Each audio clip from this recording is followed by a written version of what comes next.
live? I'm going to be searching for the thing. Waiting. Oh, we're live. We're live. We're live. Hey, everybody. It's JJ Conway. I'm so excited that you're on with us today.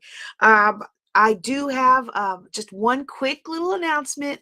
You know, normally I say that I'm going to stay on until the last question is answered, and I'm not doing that today. It is the last night of our January consecration, which is a month-long series of fasts that my church does. And I tell you what, fasting every day till 4 is definitely something that takes a little bit out of you, and I really want to make sure that I get a chance to eat some food and get a chance to spend some time with my family before I go to sleep and start another fast. Oh, speaking of family, who is this? Well, hello there, little snuggly bear. Hello, my name is Rangy. Hi, Rangy. How are you doing? I'm good. I am Ultra Nene's teddy bear. Oh, well, you are certainly a very snuggly teddy bear. Is Ultra Nene going to join us today? Hey, guys. Hi, Rangy. What do you have for us today, hon? I have for you got to you come guys, over so the YouTube can hear you. I have for you guys another football card. Ooh. My good friend Rangy will read it. Let's see here. Got it. It's another one of the fire ones. Mm-hmm. Let's see what it says. Confidence is your greatest playbook. Ooh. Wait. This kind of doesn't make sense to me. It doesn't? No. Yeah, you know, I guess confidence, because what's the playbook? What's the playbook? The play that you have to be confident in? Well, I mean in sports, like when you're in football, you remember your playbook? Something that you like it's a certain thing that you have to do. You have to learn all the plays, right? Yeah. Yeah, I think it's a little miswritten, because if your plays just said confidence, you walked up on the football field with all the swagger, but you got no skill. I don't think it's going to help you win the game, is it? But on the other hand, confidence is the greatest key to winning. It's such a great key to winning. Why is that? Because if you don't have confidence, then you're just probably going to give up. And like Michael Jordan said, you miss 100% of the shots you don't take. Mm-hmm. No, that's good wisdom right there. You know, if we're not confident, sometimes we can have talents or gifts or skills, and then we don't even use them to their fullest because we just don't feel like we're enough or that we can do it. And so that's a good one for today. All right, tell everybody bye, and we're going to get into our class for today. Bye. Enjoy the class. And make sure to see Ultra Nene at Ultra Cubby at YouTube. Bye. All right, that's right. You can find a little guy there at Ultra Cubby YouTube @ Ultra Cubby, something like that. Okay, everybody. So today we are going to continue our gift giving series, and you know, I was really upset with myself that I didn't get the gift giving series out before the holidays, and it's turning out to be a blessing in disguise. You know, the holidays was a crazy time for my family, both my immediate family and extended family, and I was just so busy traveling to homegoings and other things that we just really couldn't get things out. And plus we had some issues with the broadcast equipment. We don't know why. It just resolved itself. We don't know why. Maybe I had too many tabs on my computer. I don't know, but it resolved itself. So I'm thankful. And then we also had the football championship, the state championship game. Our team won the state championships. So it was just one of those seasons of life that just escaped me.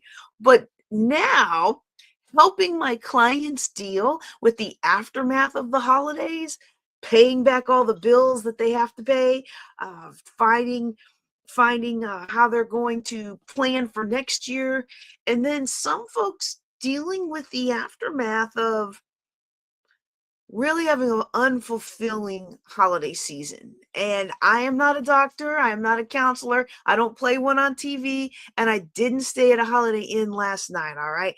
But one thing I do know is that As a financial planner and a financial coach, there's nothing that derails us from our financial goals faster than strong emotions, either happy or sad, depending on our makeup. And for many of us, the devastation of a holiday season that wasn't quite so magical after all, and then having to pick up those bills and pay for those bills in January and pick up the pieces of any broken or maybe they were already ruptured relationships, but they became real and obviously ruptured and broken during the holiday season.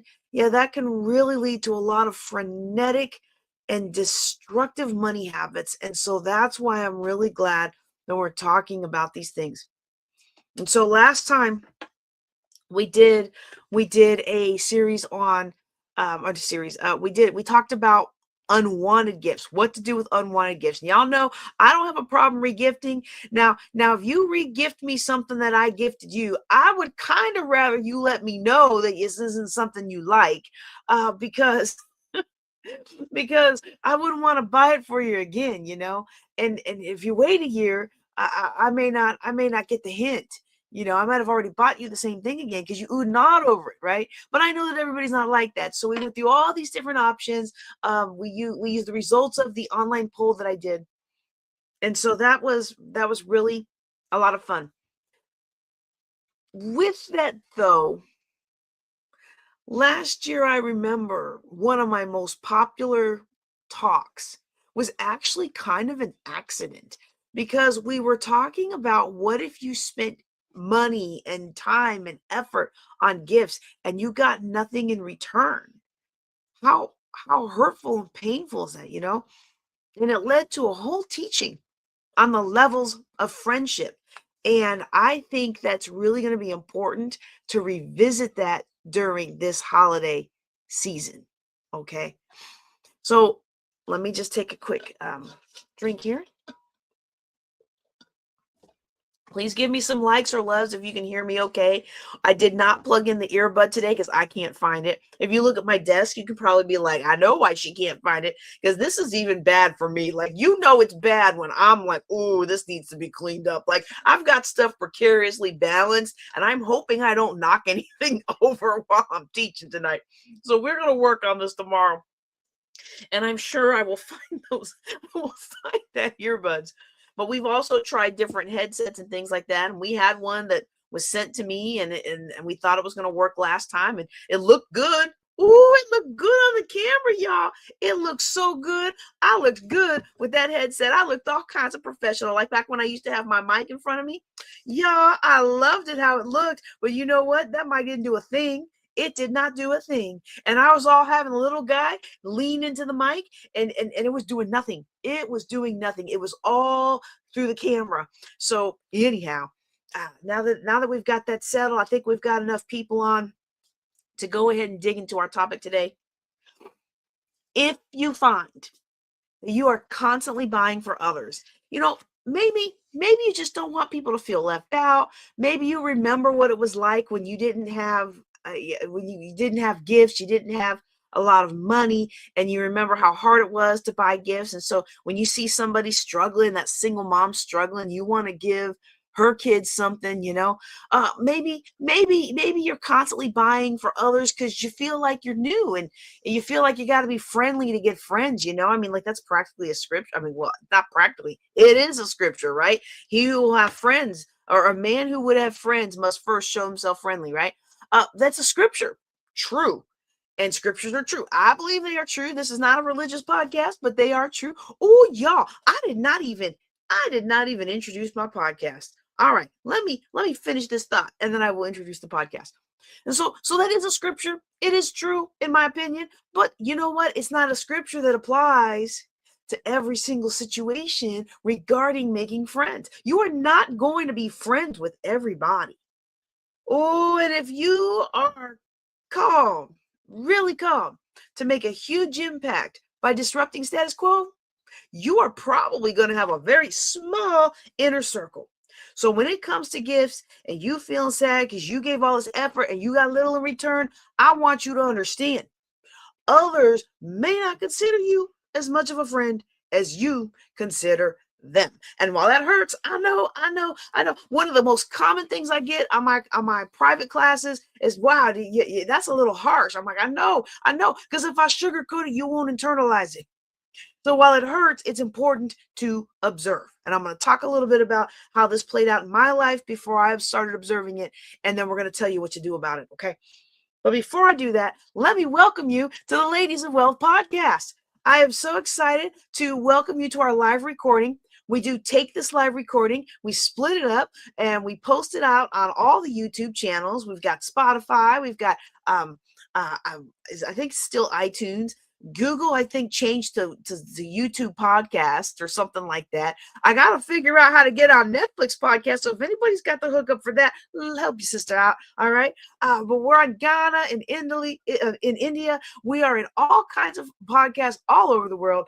And we are here, the Ladies of Wealth podcast, helping hard-working women and a few good men dump debt and build wealth and leave a legacy.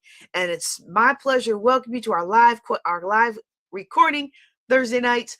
If you have not been here with us live before, then you know you can ask your questions in the chat. Now, normally I stay until the very last question is answered, but today I'm going to be leaving early because it is the last night of our consecration fast. Tomorrow's the last day of the fast, and I do want to get some rest before I spend another day not eating till late because your girl clearly likes to eat. Okay, so I remember, oh my goodness, I remember when I gave gifts and gifts and gifts and gifts. And when I was the pastor's wife, when my ex-husband became a pastor, I was giving gifts out of obligation. I mean, there were a handful of people in the church that I truly liked, but I didn't want to alienate anybody. I didn't want to make anybody feel bad. I certainly didn't want anybody to be like, huh, they didn't give me a gift, because I didn't want to cause a rift in the church. Look, some of us got to know what we got and what we don't got. And I know about me, I know I already make enough social faux pas. I already say the wrong thing and I don't realize it till I see the look on your face. I already know this issue or that issue, and I already know that I'm not going to lie to make you feel better about yourself. So I got all that working against me already. The last thing I want to do is add something that I can control when I do believe in controlling the controllables. So if it's something you can control it. If it's something you can't control, then don't worry about it. I don't believe. I'm gonna tell you that right now. You can point fingers and say this or say that all you want, but I do not believe in taking in energy that I couldn't control in the first place. I got a 20-year-old son. I can't control what he does. I can't control what he does. I'm not gonna lose sleep over it. Now I'm gonna pray for the brother. I'm going to pray that he avoids all the pitfalls that I've worked so hard to help him, not encounter or not deal with the wrong way as he grew up. I'm certainly going to pray about that. But I'm not internalizing any mistakes he might make. He got to make those on his own. Most of us, as we grew up, had to make our own mistakes and learn our own things the hard way. And I'm not saying that because he made any mistakes, but I know too many parents who have internalized the hurt because of what their kids did or didn't do. And I'm like, you can't control but so much of that. And the older they get, the less you can control. So you know what I'm going to do? I'm going to go shopping and call it a day. All right. I know, y'all. I know some of you think, well, that's easy to say. You don't know what I've been through, honey. You don't know what I've been through the last year and a half that somebody done moved out the house and called themselves grown. Oh my goodness, it has been a whole new thing. And I love my oldest dearly, and I know he loves his mama, but at some point he got to find his own way, and I got to let him. All right. And so, but what I see as a financial planner is I see the result of that internalization. I see the result of you taking in everything that somebody said bad about you. I see the result of you taking in every time somebody mad at you. I see the result of you taking in when you worked hard to give them this gift and then they complain about it because they say they wanted that. And you know fair, full and well, if you'd have gotten them what they said they wanted, they'd still find a way to complain. Why are you even letting that energy bother you? Don't do that today. Don't treat my friend like that. Don't treat my friend like that. Don't treat my friend like that.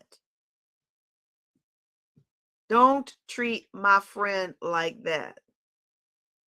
At least treat yourself as well as you would like a stranger on the street. And that was a hard lesson for me to learn too. And this is part of learning that lesson. Okay.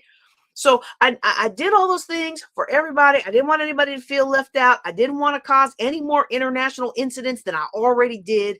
And so I would just buy everything for everybody. And they were pretty too. And I would wrap them all nice, and they would have the bows on them and stuff. And I truly actually enjoy that. I actually do like gift giving in the sense of I like seeing somebody happy or feel special.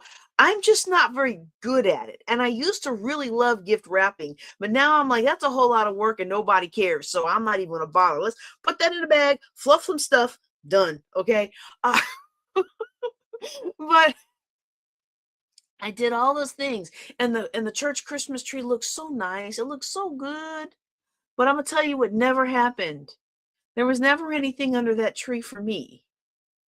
And after a while of getting my feelings hurt, I had to have a real heart to heart with the Lord about why was I so upset. Because I had been taught that when you give, you shouldn't let your heart go after it. When you're giving to the man or woman of God, when you're giving to the people of God, that's really you giving to God. But see, my psyche was like, ain't something right here. This person, this person, this person, this person, that person, taking my gifts, eating the chocolate and the cookies, and they're burping it up, and they don't even say thank you.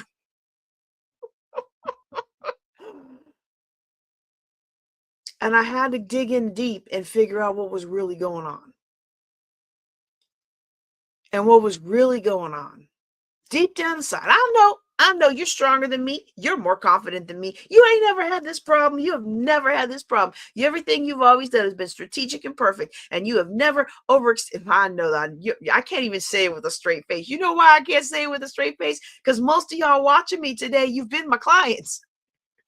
And I know that I know you have been in the same trap, doing everything for everybody, buying everything for everybody, buying gifts and buying this and buying that because you want to be accepted, because you want to be loved, because you want to be honored, because you want to be thanked. And I'm not here to rain on your parade. You know, I'm not even going to pretend that I'm not the same way in some things. Like, you want me to sponsor your event. There are very, very few events that I'm going to take my marketing dollars for Conway Financial Group or Ladies of Wealth Podcast and put them into that marketing structure known as a sponsorship of your event, or as a sponsorship of your book, or a sponsorship of your conference. There's very little few people that I am going to just give that budget to where my business is not getting something out of it. I was on the board one time. I'm going to get to unrequited gifts in a minute, but I think somebody needs to hear this today. I was on a board one time, and they brought me in specifically because they thought I was the money lady and I could make it rain. And I was like, yeah, I have learned from one of the greats. Now, I am not even the great of the great, but there is a friend of mine who, we had served in the military together forever. She is the queen of fundraising. And while I don't have the gift she has, I've learned as much as I can. And one of the things I know is if you are asking people to give their money, and you're asking people to sponsor your events, and you're asking people to put, do this and do that for your nonprofit, you got to have a story. You've got to have a compelling reason. You've got to have something that makes people want to give and want to be a part of what you're doing. And you got to give their business a little something. You got to give them some exposure. You got to give them some connection. You got to make them VIPs so they can come in and hobnob with your guest speaker. You got to do something so they get something in return. And it's a very small lesson that a lot of nonprofits, a lot of churches, a lot of youth programs don't understand. And that's why they broke. And somebody else over here, they're not even doing half the good you're doing in the world, but they got plenty of funding. Ooh, I done said a whole word. That is not the class for today, but I'm sure that can help somebody. All right, all right. Going back to the story of buying all the gifts for every member in our church. Oh, y'all. I needed to learn. And this was 20 years ago, okay? So don't, and these people aren't even in the church anymore. So that church is even there anymore, okay? You know, there's not anything bad happened. People moved away, people passed away. It's just, I had to learn to really dig deep and find out what it was that I was trying to do. And a lot of us, we're not in touch with what it is we're really trying to do. We think we're trying to do this thing over here. Our conscious brain is saying, we're doing this, we're doing this. But our subconscious is like, I want a hug. I want someone to care. I want someone to honor me. I'm that little child that never got acknowledged. My parents never came to the game. My big sister beat up on me night and day. I'm trying to make stuff up here because I don't want anybody to think I'm talking about them. But there's still those hurts and those things that haven't been solved. And we carry that into adulthood. And then don't be different. I mean, some of us, we just look different. Some of us, we act different. Some of us carry ourselves different. That's already an extra layer of ostracization. And now you've added complications to it. And I had to come to terms with the fact that there were two aspects at play. One, I didn't want anybody in that church to be left out on Christmas Day. I didn't want anybody in that church to not have a gift under the tree, including myself. So I started buying myself one. I didn't want anybody in there to see other people giving gifts to other people because they're friends with other people, but nobody gave them a gift. I didn't want that. At the same time, I had to understand that part of what was going on in my heart was the hope that I could scoop up all those individuals and build a tribe.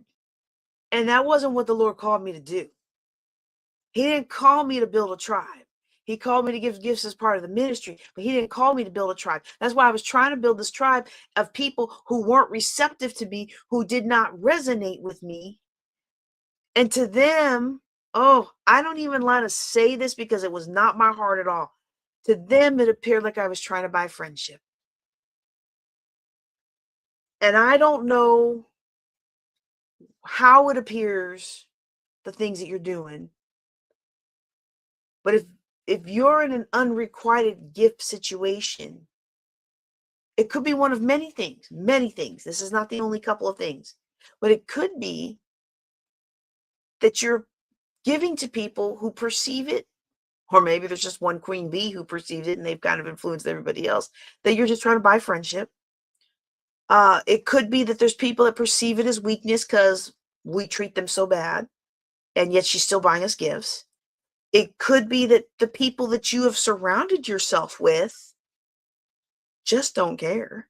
Either they don't care about gifts, period, and I'll tell you a story about that later, or they just don't care about gifts for you. Oh, that is so mean. JJ, how could you say that? Aren't you trying to sell stuff? Don't you want people in your classes? I want people in my classes, but you know what I really want? I want you in my class. I want you healthy and I want you whole. And I have worked really hard since retiring from the military to curate for myself a space of people that resonate with me and people that lift me up. And that doesn't mean that maybe there's somebody in my life that may have been a friend for a long time, and maybe we don't really lift each other up the way I would like. And I don't ever cast away a friendship. But when I'm in a season of needing encouragement, and when I'm in a season of needing to walk in abundance, and when I need people that are going to be the wind beneath my sails, and when I need people to encourage me, I don't call that person. And some of us today, we've been spending so much time chasing after the approval and the acceptance and an encouraging word from people that are never going to give it. And then we get our heart broken with unrequited gifts. And for me, in that situation, I had to learn I wasn't given to me. I wasn't doing it for me. I was doing it for the Lord. I was doing it for the sake of the ministry and for the church. And I had to trust that the Lord was going to give me the desires of my heart. And that's an abundance principle. It's an abundance principle. Whether you share my faith or don't, there's an abundance principle. In fact, in the spirit of, what is it called? The spirit of opulence, which does not mean what it would mean today. But when Thomas Troward wrote it, it meant something else. Opulence meant abundance back then. He writes about first giving to others before you receive, but not to give what you don't have. And he specifically mentions money, y'all. Now, I know credit cards weren't a thing back then, but emptying your savings, chasing after the next snake oil, emptying your savings, chasing after this, or emptying your savings, chasing after that dream, or chasing after this affection, or this next thing. If I just buy this next thing, it'll make me cool enough that people will accept me. And I had a conversation with a friend the other day, and I remember a time in my life I wasn't even trying to get people to love me. I just wanted people to treat me normal. And I'll never forget it, because it was when I was in my early 20s, and I came into the ministry, and we were in Italy for a missions convention, and the bishop had laid hands on me and delivered me from a lot of things, including occult, and from my background. Boy, people are like, I came for a secular financial podcast, and she's talking about occult in church. But I remember when he laid hands and prayed for me, and he took away the Lord using him took away the depression that I had felt. The Lord had saved me and had changed my life, but I still had this underlying gnawing away at my bones that I wasn't even qualified to breathe the air that everybody else around me was breathing.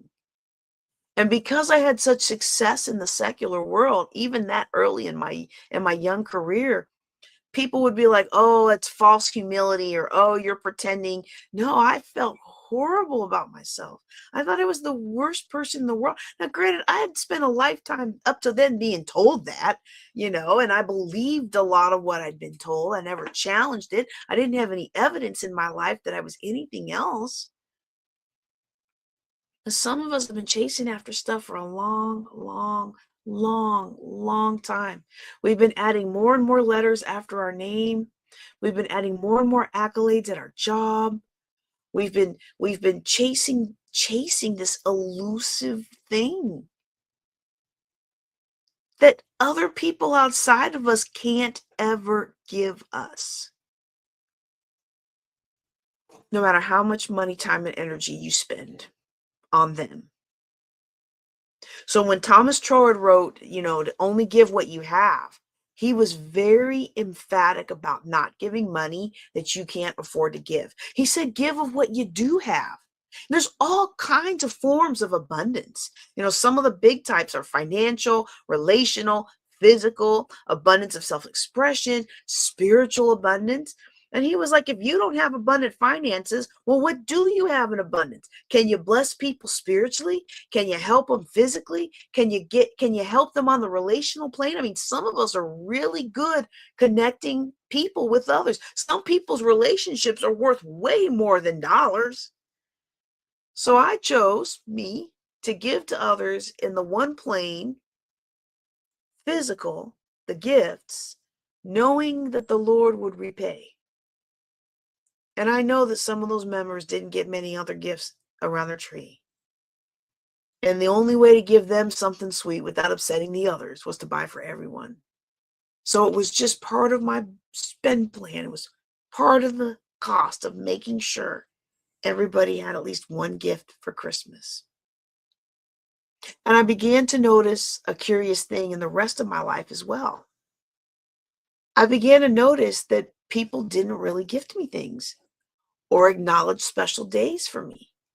And I honestly began to wonder, if something was wrong with me, I would send out, back in the day when the text messages, you had to hit like each letter 3 times and you could do 20 people at a time. Man, I would send like over 200, 300 to almost our entire international leadership of our church and my friends in the Air Force. So I had a lot of people, like I had a lot of people that I've known all over the world. And I would send them out, happy Mother's Day, or happy Flag Day, or happy Independence Day, or whatever it was. Have Merry Christmas, Happy New Year.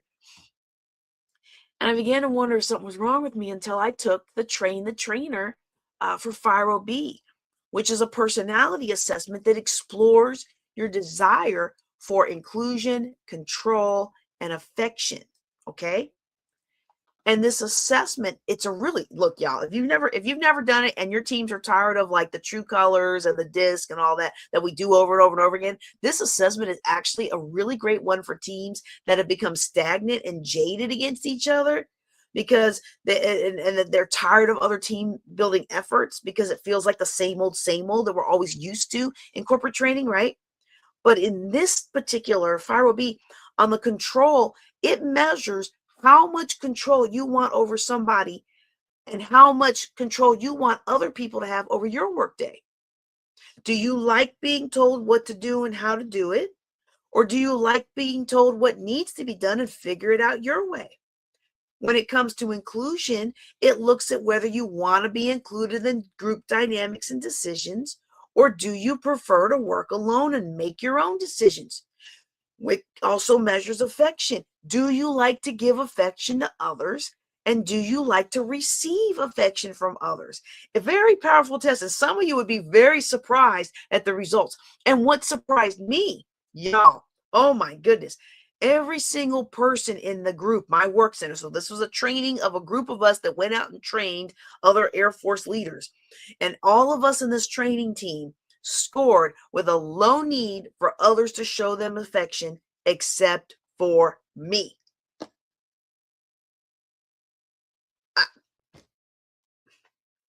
I am much more affectionate since having kids, and I'm much more affectionate since the car accident that kind of changed my personality a little bit.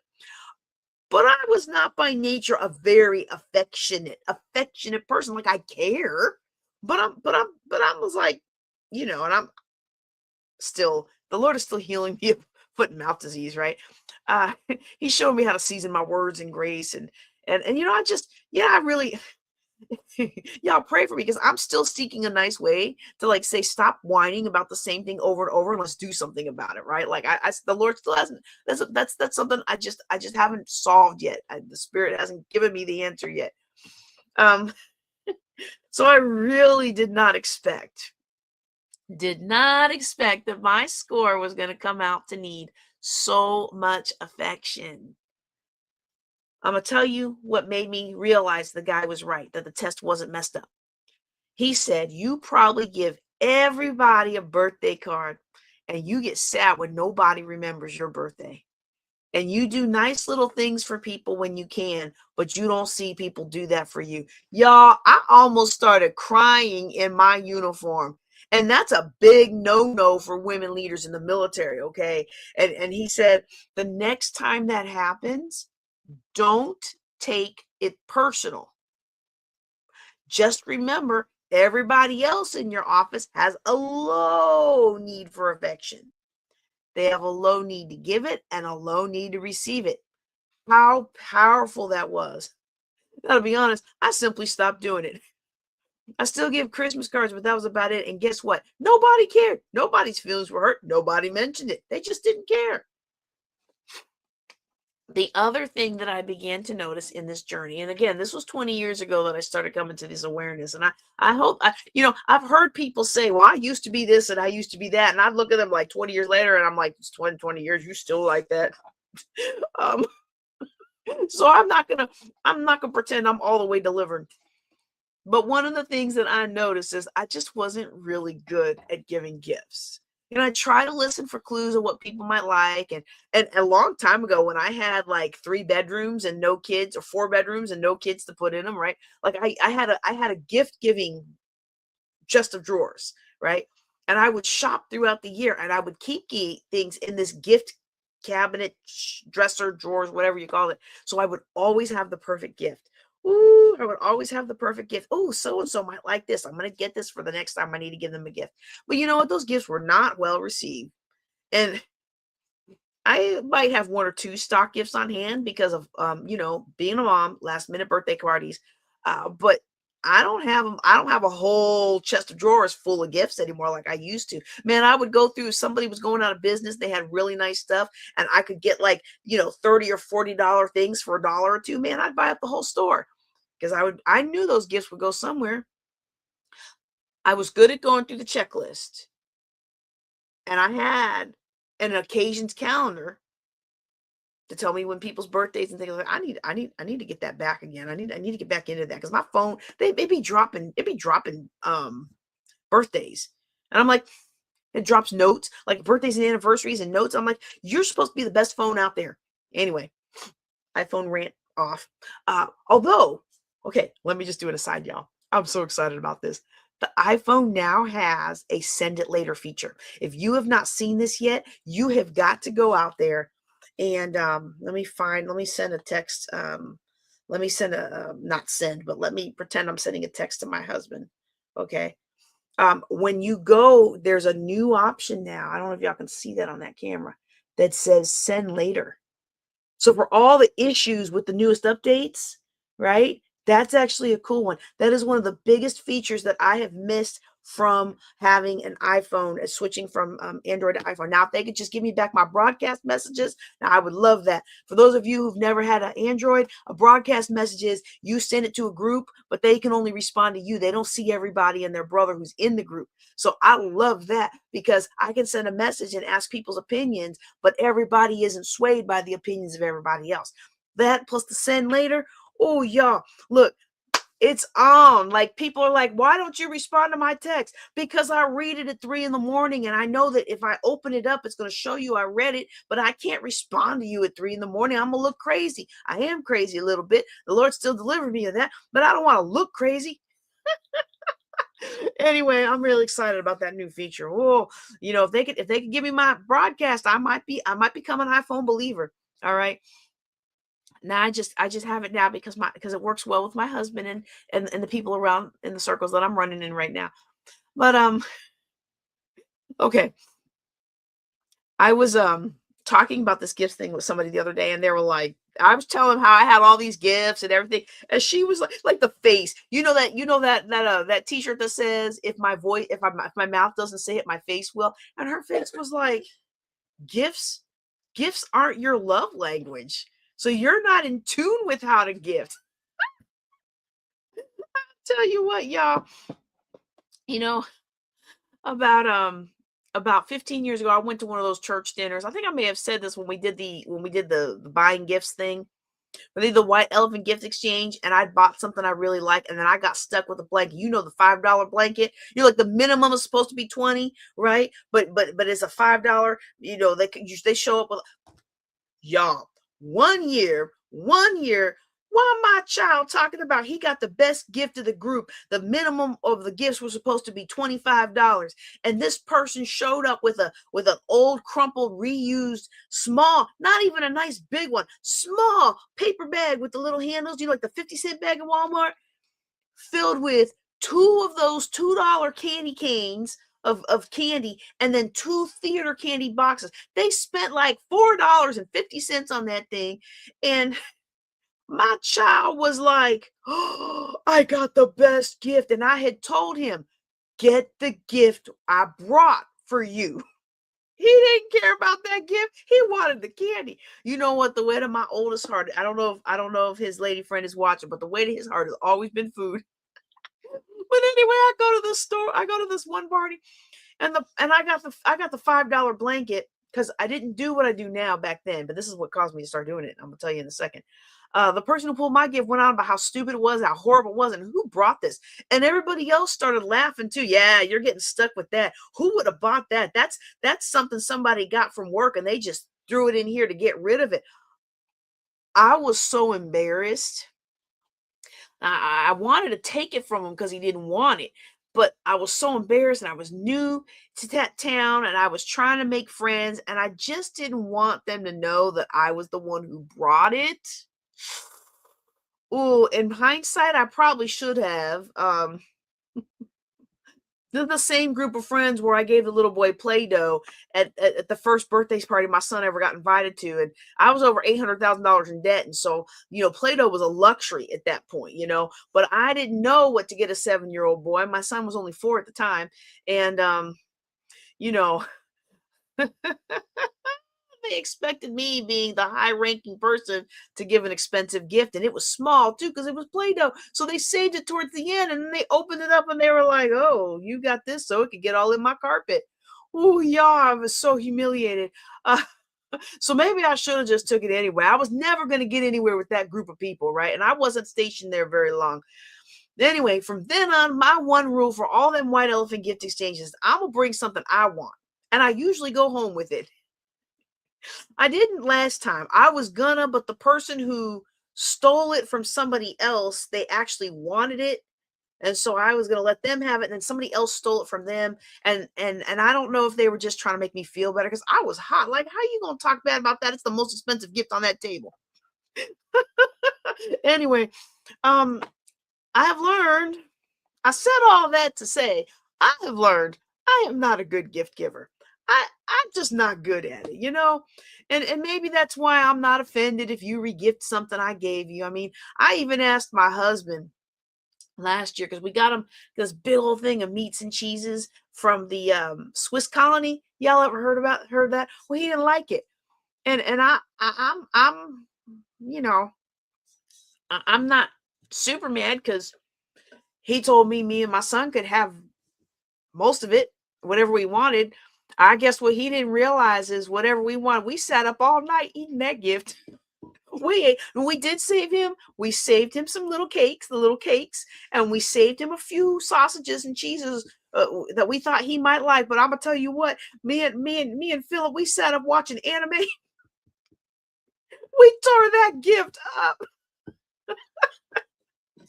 But that's $120 I won't ever spend on that company again. I will not be buying my husband any more meat and cheese platters. I might buy them for me, but it won't be that big a one. Okay, so me and gift giving, we don't go so well together, all right? And I don't get mad when I mess up and give you something you don't actually like. I just make a note not to get that next year, if I can remember. And I'm actually not a big fan of like gift cards and stuff. Not only because of the scams, but also they get stolen in the mail. And you give me a $50 gift card and I give you a $50 gift card. And I feel like we could have just saved our postage because I really don't want your money. I want your friendship. I want to go out to dinner together, go to meetup. I want to hang out whenever I come to speak in your town. And especially now that I live in rural Texas, like it takes me 3 hours to get to a Macy's and 2 hours to get to a Target. You give me a gift card, it probably going to cost me more to get to the store than to actually spend, right? And so, hang on a second.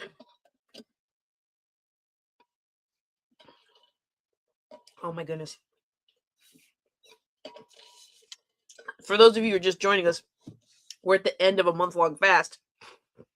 I'm kind of at the point where I'm tired of water. And so I haven't been drinking water during the day when we're not eating. And I'm just like, oh, I'm so parched. It's my own fault. Okay. Last year I was part of one where a gift exchange where they tell you everything. Well, everybody who was in the group, it was they all lived in the Metroplex, and they asked, well, what are your favorite restaurants? Well, now I'm out here in this small rural town, and there's no Maggiano's, there's no Fogo de Chao, there's no Cheesecake Factory. Now we got Newton's, we got Pattaya Thai. I love that. We have those are two of my favorite places in town. We have in one of my favorite places in town. We do have a Wingstop and we do have Starbucks.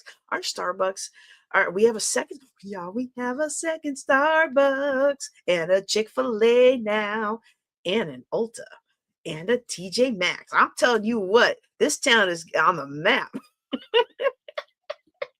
And we have a new restaurant that I really do like called The Seeker. And so I love the vibe.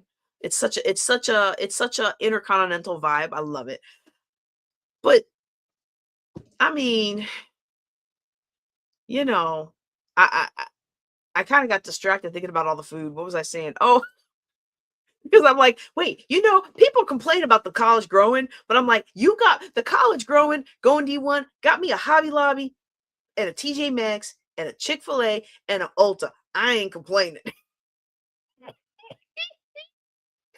Okay, okay. Let me get back to the topic at hand. Okay, but I'm in this gift exchange and I realize I don't have, other than Wingstop, which I'm not going to ask for a Wingstop gift card. Um, I don't even know if they make those, or Starbucks gift card. That's really kind of, I mean, that's not even my favorite coffee shop in town. I don't even go to Starbucks unless I'm traveling. I don't go to Starbucks here. I'm just pleased we got a second one because it makes Stephenville, we're on the map. We got two Starbucks now, we're still the town's still only like 6 or so miles from tip to tip. So it's not like a big town or anything, but hey. But then I was like, well, gee, what do I put down? They can't get here to get me a gift certificate to Newton's. That's a one-off restaurant, you know?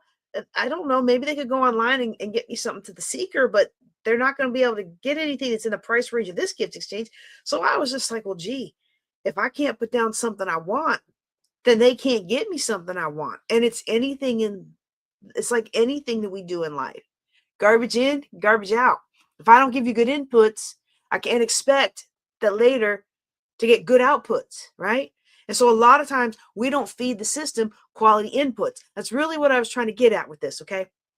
We don't feed the system quality inputs, and then we're upset at what comes out. We give a ton of gifts. We give a ton of gifts to people who haven't put us in the friends category, and then later on we feel so sad they didn't give us anything in return. I want to hang on that for a second, okay? I want to hang on that for a second, and then I want to talk about what to do about it, okay? But if you, like I used to, feel like you're always giving, but people aren't reciprocating, then I want you to join me in really examining why you feel like giving the gift. There are different levels of friendship, and they're all predicated on how we feel around the person we potentially want to be around. Some people, they just naturally make other people feel like $1,000,000 and they want to be around that person. I'm not actually one of those people. I'm learning to be, I'm trying to be, because truth be told, I care way more about people than my exterior would suggest. And I pray for people and I consider people and I think about people way more than, and people are always surprised. They're like, I didn't know you actually cared that much. And I'm like, oh my goodness, I care so deeply. You'd be shocked at the things that I care about and cry about for people. But it just doesn't always come across that way, And on the flip side, I've known some people, like, especially, I love it when I come in contact with people like who are, um, you know, um, in news reporting and things like that, because people that are in those fields where they're on camera and stuff a lot, because a lot of the people that I've met in those areas, they make you feel like you're the most important person they're talking to in the minute that they're talking, and you're just like, wow. And they usually, they take good care of themselves and everything. And you just feel like, wow, I just love being around this person. And you don't even know what it is. It's just something about them, right? Okay. And so some of us got that. Some of us got strengths in other areas. Okay. I've had to learn to be more friendly. And I suspect I'll be a lifelong student at the language of love. Because for me, do unto others as you would have them do unto you does not work. See, if you step on my foot and don't apologize, 9 times out of 10, I'm going to be like, hey, that was my foot. Why would I say that? Because I would want to know. I would want to know if I accidentally stepped on your foot. If I cooked you something that you don't like to eat or that you have an allergy to.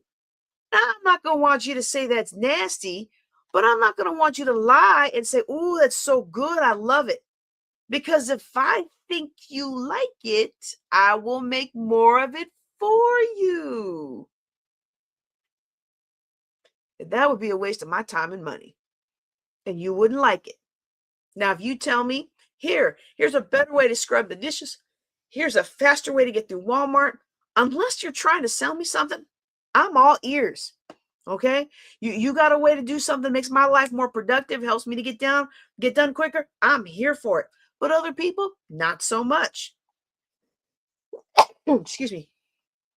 I think I already mentioned some people you're just around, you just feel amazing around them. You just want to be their friend. Maybe they look good, they have clout, or maybe you're with somebody that might buy from you, so you want to be around them, or they might help your business.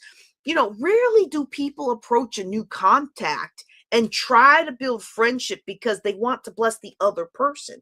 That comes later. That comes later in the friendship journey. Okay. And so I'm looking at the time.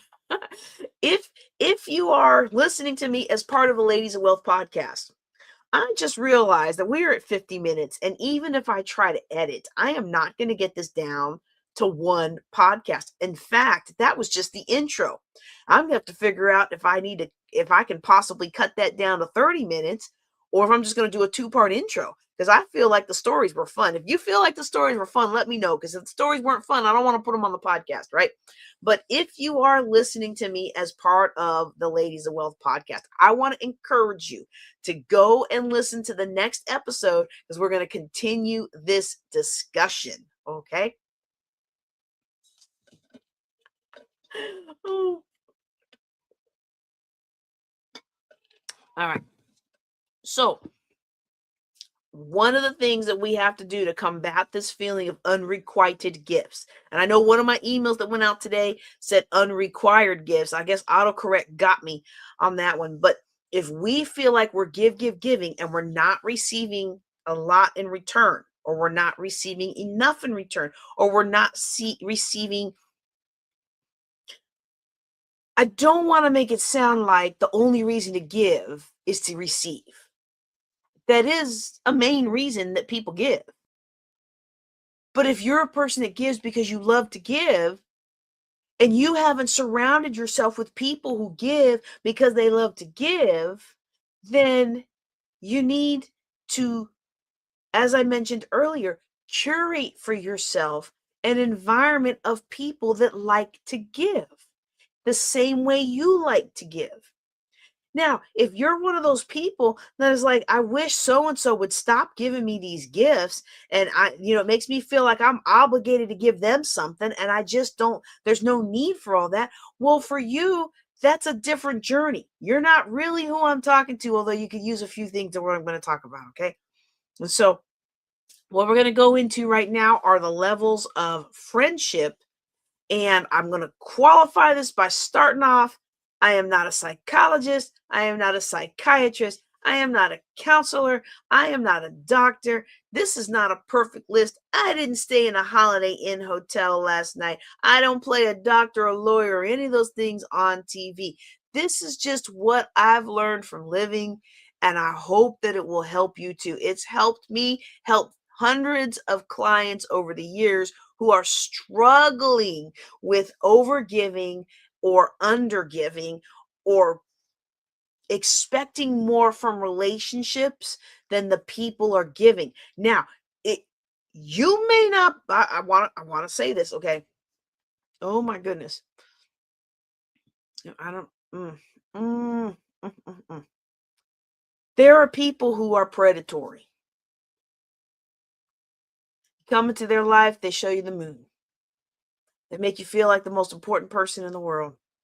They give you gifts. They take you to nice places. They introduce you to cool people. They open up doors for you in cool spaces.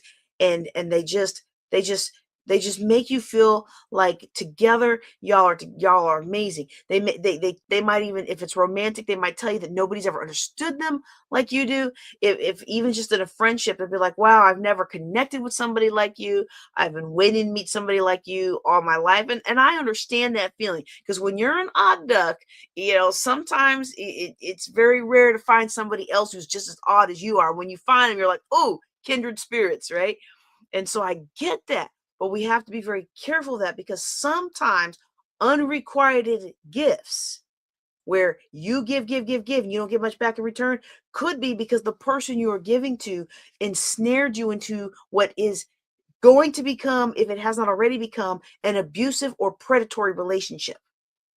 Now, the explanation of that is way beyond my pay grade, but you can check out my 2 interviews with H.G. Tudor about why high performing women become ensnared by narcissists and the financial ramifications of becoming ensnared by a narcissist. You can find those on my YouTube channel. Okay. And at the Ladies of Wealth podcast as well. Okay. So that aside, abuse aside, predatory behavior aside, okay, just we're talking about normal people here. We're gonna start at level 1, and that's the stranger, the people we pass as we're walking down the street or we meet in the store. Maybe we're a place to network and we're meeting all these people. We might say, hi, how you doing?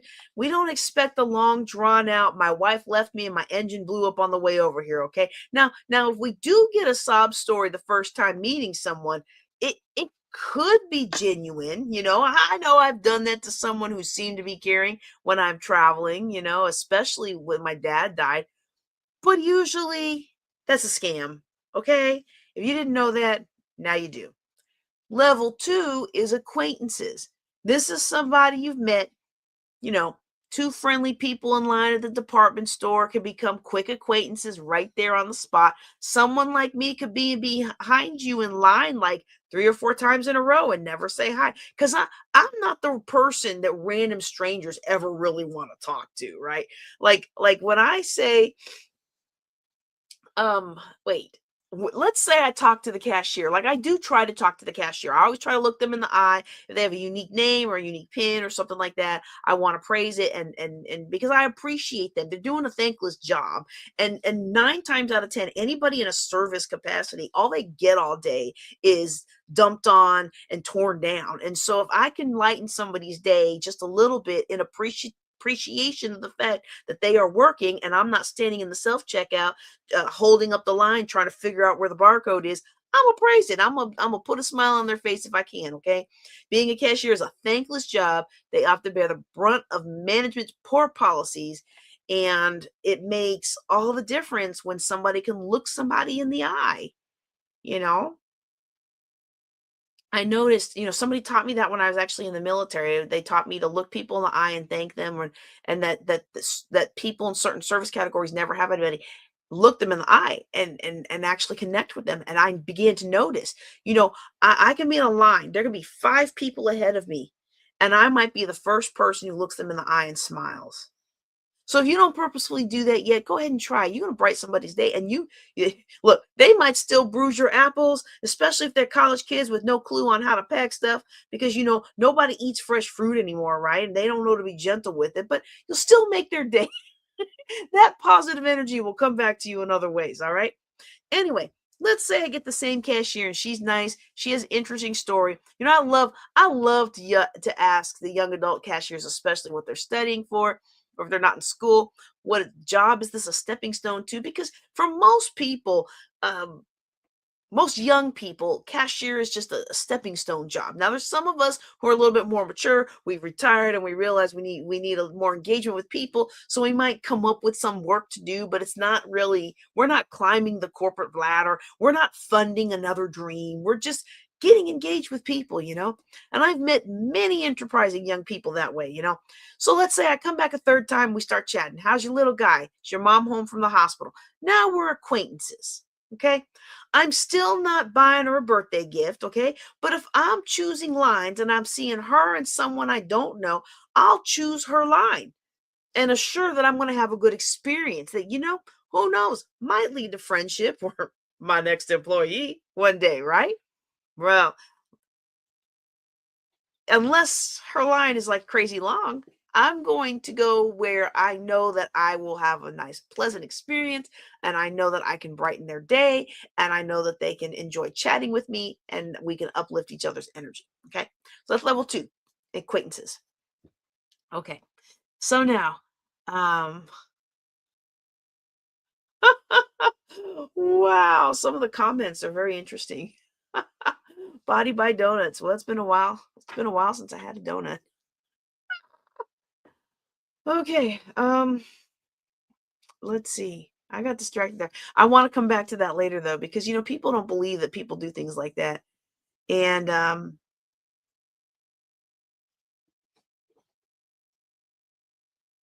wow. Okay. I don't even recognize some of this. So I think this is like from the marketing company that I've got. And I'm like, your marketing company probably shouldn't be having people post stuff like that on my comments, right? So anyway, potential. Okay. Let me get a drink. Let me reset.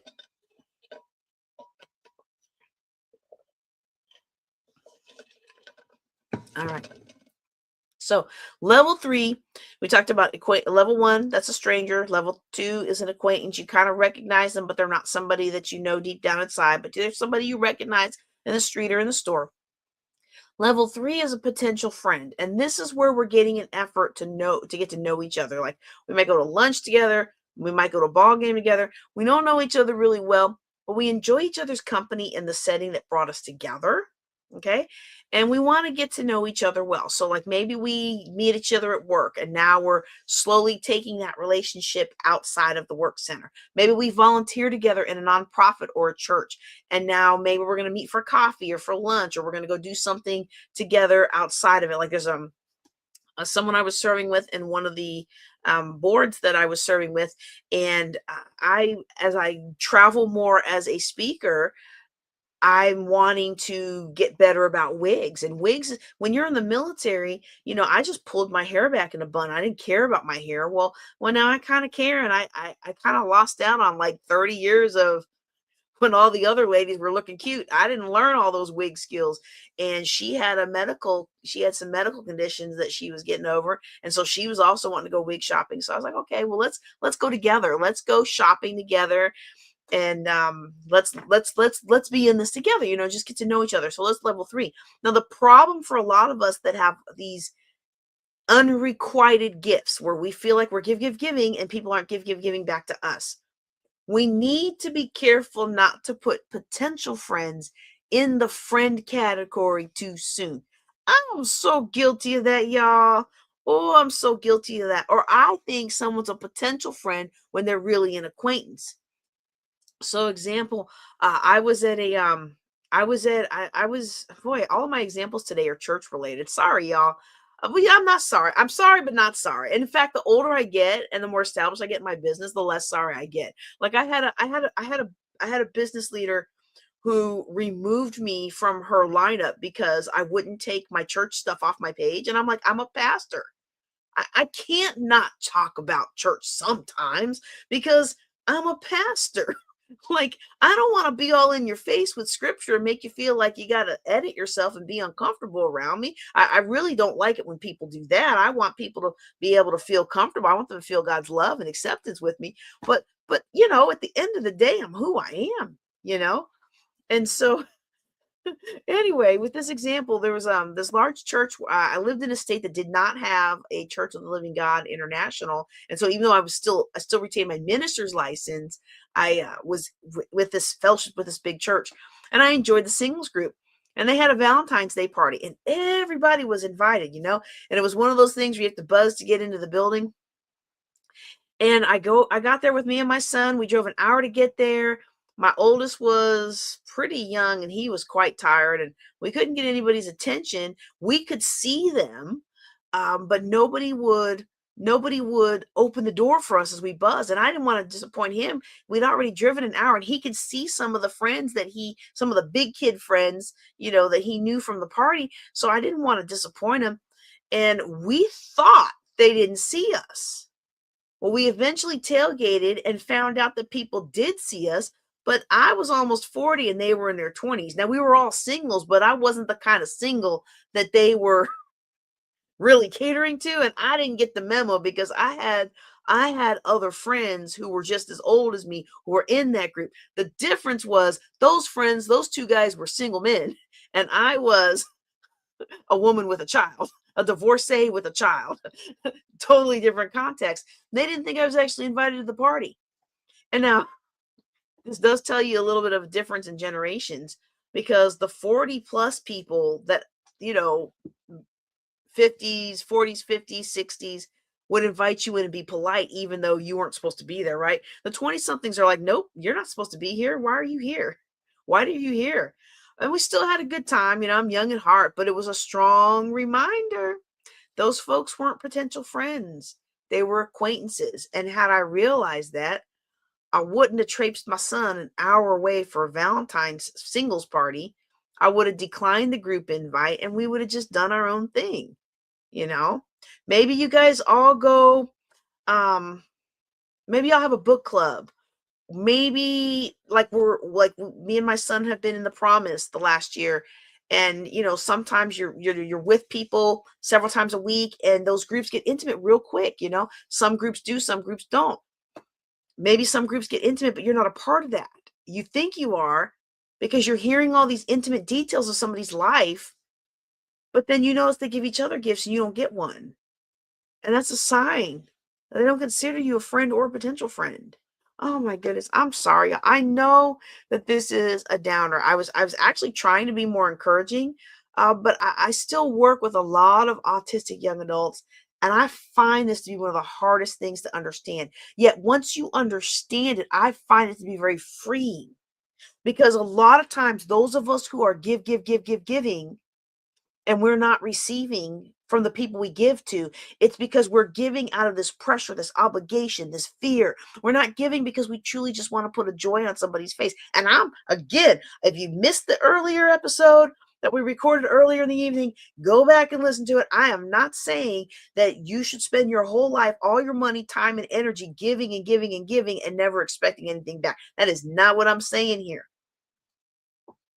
I'm saying that we have to understand where we are and adjust our expectations accordingly. And if we don't like where we are, then we have to take action to make things better.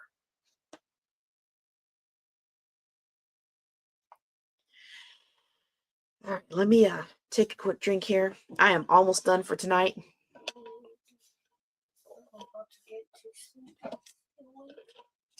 Oh, you want to come snuggle? All right, so I still work with a lot of what was I saying? Autistic. Yep, the autistic young adults. And I find that this is one of the hardest things for them to understand, because especially, around about the holidays, everybody gets so sad to find out they thought this person was a friend, but they're not. And it's going to happen again at Valentine's Day. In fact, my little guy, you know what? I just realized. Hey, Snuggy Boo. Come on, can you fit in there? It's not really good fit. It's not really a good fit. Can you get that leg in there? You're just determined to fit on my lap. So you're like 20 years old, aren't you? Yeah. You and Dad picked out all those Valentine's thingies, but you're not even going to be here for Valentine's Day. We're going to be at TMEA in San Antonio. I don't know when you're going to give them out. They're going to be for me. I'm okay with that. Dad might not be. Okay, we can't do this. It's going to hurt my leg. Let's not. It is hurting my leg right now. Okay. You can have maybe about 5 minutes, maybe about 5 more minutes, okay? So anyway, I deal with a lot of autistic young adults, and then they get sad to find out this person was a friend. They thought this person was a friend, but they're not really a friend. And it's gonna happen to Valentine's Day. 4th, 5th graders. I don't know exactly when it starts, but somebody's gonna come to school, and they're gonna give Valentine's to everybody. And I've always told both of my boys, just whenever the school does something, give to everybody until the year that they stop. But don't take it personal if that year they stop, you've given it to everybody. But somebody's going to get their feelings hurt because they thought people were friends and they're not. And they're going to find out real quick when the school no longer requires them to give gifts to everybody that you got 1 or 2 out of pity or 1 or 2 out of obligation. And nobody wants friendship out of pity or obligation, okay? And so you make sure you thoroughly evaluate the situation and then work to make your situation better. Somebody is a potential friend when they are making an effort to get to know you apart from the group. Not in a scammy, buy me something, give me money, do something for me kind of way, right? But like in a, let's do coffee, let's go to lunch. I've got 2 tickets and my husband's sick. Want to come with me to the game? I'm having a get together. I'd love for you to come. Or we're going to play bunco. Would love to have you join us. Or maybe we're playing, I keep saying bunco. I haven't played bunco in years. One of our regulars can't make it. We'd love for you to take her place this time. That could be a start of a new friendship. And it might not, but it could be. Those invites, hey, not cool. Those invites don't mean that you're friends, but getting to know the person who invited you on a different level could lead to friendship. And if you like them, hopefully you're reciprocating by inviting them to spend time with you in your world, right? You know, and eventually you'll see where it goes, or it doesn't, but you don't know until you try. And now if you're the one, Get off. Okay. I don't want to hurt your leg too much. All right. Okay. So now the other thing is, a lot of times, especially the older we get, a lot of us have to kind of make the first move. And that hurts because you make the first move. And this is something that I'm starting to see, and I'm not even that old yet, right? I'm starting to see that people are really locked into misery, and they're really locked into criticism, and instead of changing their lives, they're really just like, I'm going to complain. I'm going to sit here and complain while somebody else is taking more market share by being creative and innovative and trying something new. I'm going to sit here and complain about the next generation instead of understanding what makes them tick so you can hire them to take your business to the next level. I'm so angry about this and that health issue that I'm going to sit here and complain, and I'm going to stew in my own juices rather than get out and move my body a little bit. And it won't make me feel all the way better, but it'll make me feel a little bit better. And me, I'd rather be around the person who's trying their best to feel their best, even though they're never going to feel like they did 20, 30, 40 years ago, But I find that we also have to be willing to lead in that area as we're trying to develop the friendships. And I'm not the best at that. I'm going to admit right now, there's a couple people that came to my mind, even as I was preparing this lesson. And I was like, I do care about them and I value them, but I don't even know what to say anymore. When groups fall apart, or when other things like, life happens and you go your separate ways. A lot of people, if you don't live there, you're out of sight, out of mind. Okay.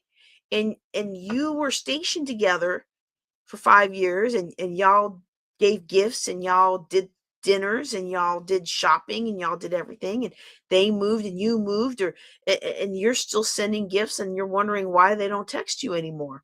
Well, a lot of people are out of sight and out of mind. Okay. It's not that something's wrong with you. It really, I feel that deep in my soul. It's not that something's wrong with you. It could be. I'm not going to sit here and say it couldn't be. But if you're on my channel, it's probably because you got a super really big heart. And most of the people that come in and out of our lives, they're targets of opportunities. You're all stuck together on a base, and you're in a specific situation. You make friends fast. You move on to the next base. And every once in a while, one or two of those people become really good long-term friends. But everybody else, they were in the moment. And that's okay. It doesn't feel good to realize you were an in-the-moment friend. But once you realize those dynamics, then you can pay better attention to what's happening and manage your expectations accordingly. Okay. So I'm going to recommend that if people are not happy with their level of reciprocity when it comes to gifts, that you start initiating more friendships with more people. So what do I mean by that? Everywhere I travel, and again, I'm not the best at this, but I try. Everywhere I travel, I try to meet as many people as I can. Most people weed themselves out real quick as far as somebody who could be a friend. Most people weed themselves out real quick. A couple, I'd say maybe 10% emerge as somebody that, hey, if I'm in town, I would love to go to eat with them, go coffee with them or whatever. And maybe, and I've got to I learned this from somebody else that I met at the last big conference. And she was like, oh, I'm doing all my Zoom coffees with everybody I met. And I thought, I have not done that since COVID was over. I was like, I got to get back into doing that because, you're trying to get to know people. But I don't expect, I figure every big conference I get to, I might get one person that is going to really connect with me. Maybe every other conference, maybe every third conference. Okay. So, but I'll never know if I don't initiate. I'll never know if I don't invite people to lunch. I'll never know if I don't invite people to coffee, or if we're at an event, try to sit next to them and get to know them. Okay. So sometimes we've got to be the one to make the first move. So if you are the one that does all the that starts the asking, hopefully you're paying attention to whether they also invite you places, whether they initiate texts or calls with you sometimes, whether they think of you from time to time in other areas, and whether they think to ask about important things going on in your life, school, family, pets, business, etc. And that the fact that they don't doesn't mean they don't love you, because I know that I'm not that great at that. I try to be, and I have a friend who's amazing at it, and this is where I sometimes feel a little like, ooh, she knows everything about everybody. She remembers everybody's birthday. She remembers all the struggles they're going through. She can pick up a conversation with everybody. It may be 3 or 4 months. It'll be like they never finished their conversation. They just pick right up where they left off. She knows the birthdays, the anniversaries, the struggles, and the this is and the that is, and the last time you got appointed. Like she really should run for office. That's how strong of a mind this person has for people, you know. And I'm always in awe of her when I see her, because she's not trying to work a room, and she's not trying to manipulate anybody, and she's not trying to do anything but minister to people. But she's just so amazing at it. And I'm just like, oh my goodness. I've pretty much got to put your stuff in my phone so I remember it's so and so's birthday today. It's so and so's anniversary today. Hey, 6 months from now, ask or 3 months from now, ask how so and so's mom's treatments are going. Because that just doesn't come naturally to me. but but that's what people sometimes need. And if you're not somebody who needs those things, keep in mind that you may be, ooh, I know you're not gonna like it. I know you're not gonna like what I'm about to say, but you might be sending signals that you don't want to be friends. Oh, I know it hurts. I was sending signals for a long time to people that I didn't want to be their friends, and I didn't even know that's what I was doing. So you've got your strangers, then you move up to acquaintances, you move up to potential friendships, so you're exploring a friendship. Now level 4 is a friend, and this is where you spend lots of time together. Now, whatever lots of time means for the two of you, some people need more time than others. You're involved in many areas of each other's lives. You might shop together, you might eat together, travel together, bring your laundry to over each other's houses and fold as you chat. I remember when I used to do that back in the day. We'd bring our laundry together, because otherwise it was just going to sit in the laundry chair anyway. But we would bring our laundry, we'd do our laundry together while we watched the show. We really didn't watch the show. We just chit-chatted, and it was nice. It was just a nice little thing to get, some of the ladies in our singles group. It was just nice to have some fellowship, and actually to have my laundry folded. But back in the day, they did, like the quilting groups, and you can still find quilting groups and crafting groups and needlework groups and quilting group. I already said quilting. The knitting and the crocheting and painting groups and things like that. The level of friendship, when you really are a friend with somebody, this is where this is where your interactions stop being so transactional. And by transactional, I mean quid pro quo, this for that. I sent you a card, and then you feel obligated to send me one. You bring me a casserole when I'm sick. It bothers me until I find a way to pay you back. I might not even know that it bothered me. I just might think in the back of my mind that I'm being a good friend because I'm paying you back. Always be on the lookout for that kind of language, because that indicates that the person you're talking to is still not at the level of friend. It's still transactional. And for some people, I'm not going to let you owe me. They won't allow you to owe them. And that's part of what friends and family do sometimes. Sometimes I do for you, sometimes you do for me. I buy you a gift because it's your birthday and I want you to be delighted. I don't really like to buy people birthday gifts because I'm not good at gift giving. I'd rather take you out to lunch on your birthday or dinner, because at least that way I know you're going to get what you want. I shouldn't even front like that. But but when I hear transactional language in what I thought was a friendship, I don't throw away the friendship. I simply drop it back down in my mind and I back off a little bit to see if the person re-engages. You know, I might not have noticed. I'm always the only one sending texts and they might respond. And when I hear transactional language, then I notice they never text me first and I back off a bit. Now, not completely if I really like them. I mean, you can't build a friendship with somebody without pouring into them. Okay. But maybe you go from every day to twice a week or once a week or once a month and you see if they noticed and you take it from there. Okay. And for many of my clients who are walking the journey that I walked, which was a really hard journey because I probably let go of too many people. And I don't want to ever say that I let go of anybody because I'm not the kind of person to kick people to the curb. If you liked me before I was, somewhat known or I was actually somebody and I actually had some clout or written some books, like I cherish that. I cherish that because in my growing up life, I don't have very many people like that. I don't have many people who were ever in my corner growing up. And so the people that were are precious to me, whether we ride together or not right now. The fact is, you were there for me, you were kind to me when back in the day. I'm not going to kick you to the curb.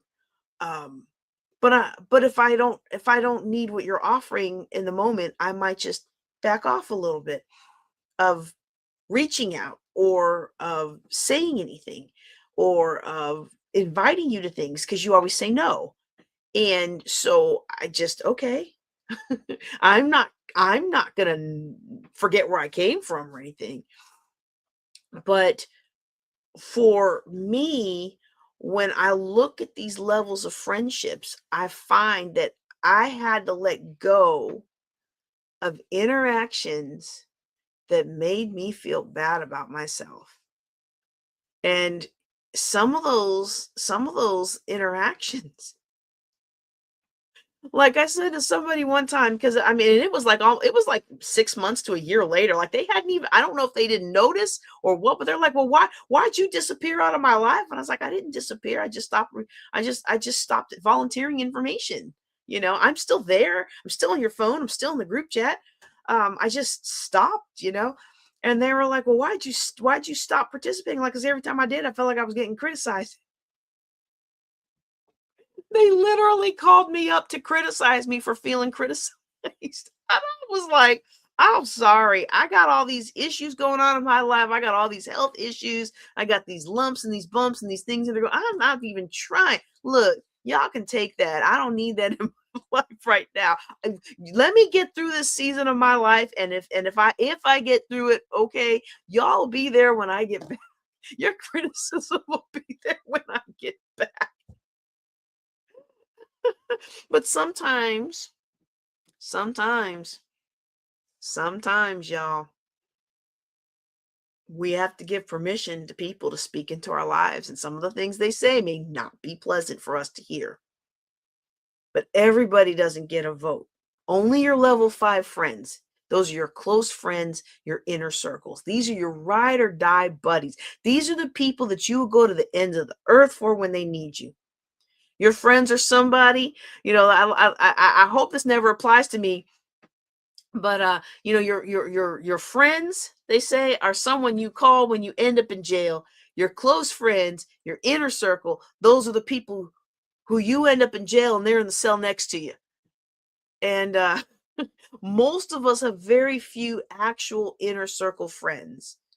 And I'm kind of embarrassed to admit that, but when I first became a young adult and started my military career, I honestly thought everybody was my friend. Everybody was my friend, If you were nice to me, didn't abuse me, you were my friend. You didn't criticize me all day long, you were my friend. You fed me or invited me for a meal, you were my friend. My friend bar was very low. My friend bar was very low because my upbringing was very critical and shaming. So it did not take much for me to think you liked me. I'll admit I'm embarrassed about this, but I already admitted it last year when we talked about the same thing. So anybody who's been with me for a number of years, you already knew this about me. In fact, you don't know this, but people see it in you before you even see it in yourself. Okay, that's really why I've let go of trying to pretend that I'm this, or I don't know that I was ever a really big pretense person, but I already know. You already saw me coming and going. You saw my weaknesses and my energy and all those things. You already saw it coming and going before I even realized it about myself. And for most of us who are watching me right now, you may not realize this, but other people see your energy too. They see your insecurities. They see your frustrations. They see the programming that has been put upon you since you were a little baby about how you're not good enough, you're never going to be nothing. They see it when you walk in, they see it when you walk out. And if you don't deal with it, you will be just like I was for years, thinking that just because somebody doesn't treat you bad, that they're a friend. Because my normal baseline of how people treated each other was critical and mean. Now, a little bit of that might be that a little bit of oversensitivity on my part. Not going to say a lot of oversensitivity, but there have been moments. There have been times. There have been times, I will admit, I hate to admit it, that maybe I was a little oversensitive.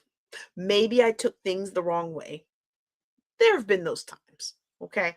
Which is why you do need inner circle friends. You need somebody who can say, like, look, that's not how that meant. That's not what I meant, and you're taking that way too personal.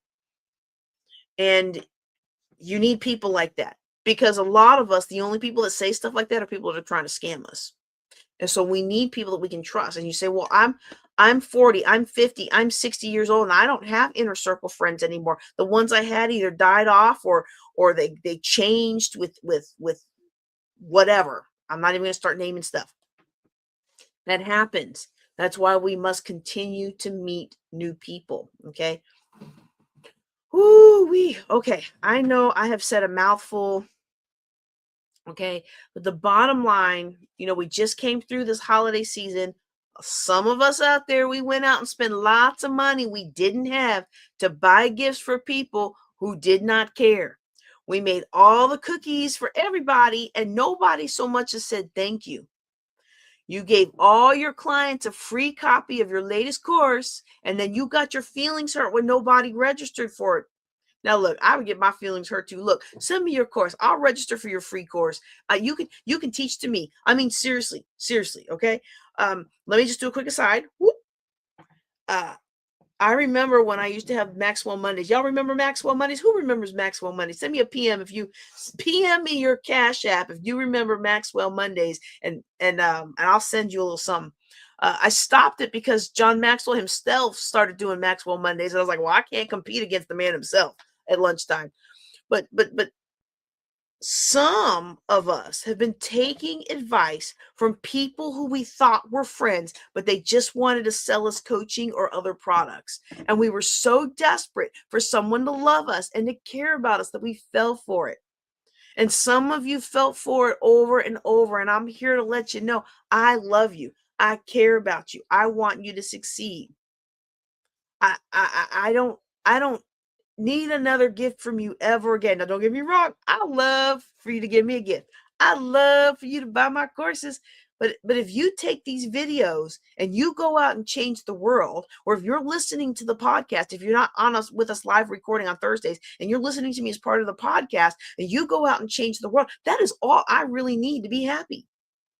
So stop giving your inner circle gifts to your outer circle friends or your periphery acquaintances. If you want to give gifts to acquaintance, that's a great way to draw them closer. But make them acquaintance gifts, not inner circle close friends gifts. You want to bless someone you just met or a group of people that you don't know, bless them. But don't bless them expecting acknowledgement or payment or reciprocal giving. Bless them and allow the Lord to repay you.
the podcast. All right, everybody. I'm back temporarily. I was about to be done, but my computer conked out just before I closed out. Hopefully you heard what I was saying. If you're gonna give people gifts, make sure you're giving people the gifts that are commensurate with the level that they're at. And if you want to stop having so many unrequited gifts in your life, follow these levels of friendship and cultivate more friends. Not necessarily newer friends, but perhaps a better job of cultivating the friends you have. And if the friends you have are not there to be inner circle friends, then that's when it's time to expand your circles. I'm JJ Conway. Y'all take care and be blessed.